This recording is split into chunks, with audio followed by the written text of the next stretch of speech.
Hi there, Toby here, coming to you from a very wet Siglap neighborhood in Singapore. So I want to talk briefly about the practice of effortless effort. Effortless effort is a state of body, mind and heart that we practice in meditation and that we then try to bring into our daily life. It's a state that brings together apparently paradoxical qualities.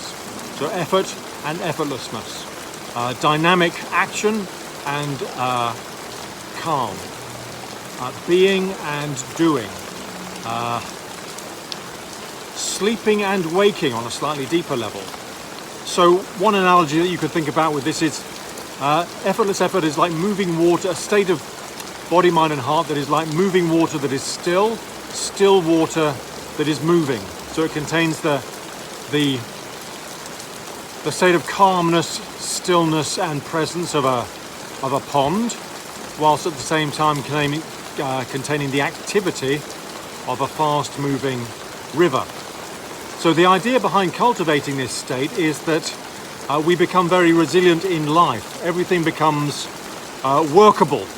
Difficult, intractable things cease to intimidate us. We find ourselves able to pace us through activities that would normally burn us out, exhaust us, make us feel discouraged or hopeless. Everything becomes workable. Everything becomes something that we can make something of.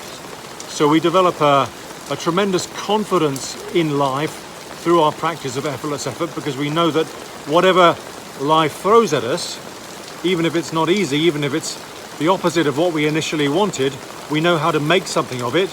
We know how to pace ourselves through the experience, and we know how to self-regulate and engage effectively with the presenting problems, situations and experiences. So I'll be doing a 10-week course on this starting from next week. If you're interested in it, if you're interested in developing a body, mind and heart that is like still water that moves and moving water that is still, that is dynamic and calm, that is active and still, and that can put these two together into a harmonious continuum in your daily life, then do check out the link below. Okay, great. That's all I wanted to say, and wishing you a great day. See ya.